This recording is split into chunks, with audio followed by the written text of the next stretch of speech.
कहते हैं उस जंगल में रात ढलते ही एक चुड़ैल घूमती है। जिसने भी उसकी आंखों में देखा वो कभी वापस नहीं लौटता। रात का समय था।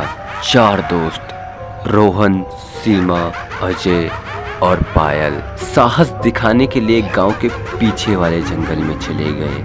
गांव वालों ने उन्हें पहले ही चेतावनी दी थी, उस रास्ते पर मत जाना, वहाँ चुड़ैल रहती है। लेकिन दोस्तों ने हंसकर कहा, अरे चुड़ैल वुड़ैल कुछ नहीं होती। जंगल में जैसे जैसे वो अंदर बढ़ते गए, पेड़ों की शाखा अपने आप उलझकर ऐसी लग रही थी जैसे कोई हाथ पकड़कर रोकना चाहता हो। हवा ठंडी थी और अचानक एक अजीब सी बदबू फैल गई, जैसे किसी जानवर का सड़ा हुआ मांस हो। सीमा घबरा कर बोली, मुझे अच्छा नहीं लग रहा, वापस चलते हैं। लेकिन तभी दूर से एक औरत की हंसी गूंजी। चारों वहीं रुक गए। पेड़ों के बीच सफेद कपड़ों में एक औरत खड़ी थी। उसके बाल जमीन से लटक रहे थे और चेहरा इतना धुंधला कि पहचान में भी नहीं आ रहा था। रोहन ने उस औरत पर टॉर्च डाली। उन्होंने उसका चेहरा देखा तो उनके रोंगटे खड़े हो गए। औरत ने धीरे धीरे अपना सर उठाया।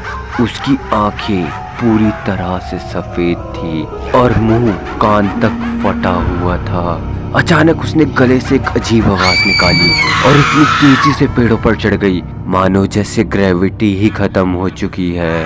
अजय ने कांपते हुए कहा, ये वही चुड़ैल है जिसने 50 साल पहले पूरे परिवार को मारकर उसकी लाशें जंगल में टांग दी थी। जैसे ही उसने ये कहा, पेड़ों से लटकती परछाइयां नजर आने लगी, मानो कई शरीर रस्सियों से उल्टे टंगे हो। उनकी आंखों के गड्ढे से अब कीड़े रेंग रहे थे। वो चुड़ैल अचानक से चारों दोस्तों के बीच में आकर गिरी।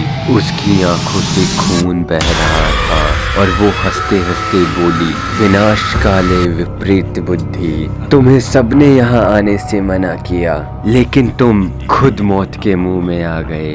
अगले ही पल टॉर्च बुझ गई और जंगल में सिर्फ चीखें गूंजने लगी। अगली सुबह गांव वालों को जंगल में सिर्फ एक मोबाइल मिला, जिसकी स्क्रीन पर एक रिकॉर्डिंग चल रही थी, जिसमें चारों दोस्तों की चीखें सुनाई दे रही थी, जैसे कोई उन्हें चीर रहा हो। गांव वालों को ना ही तो वो 4 दोस्त मिले और ना ही उनकी लाशें। उनके साथ क्या हुआ पता नहीं।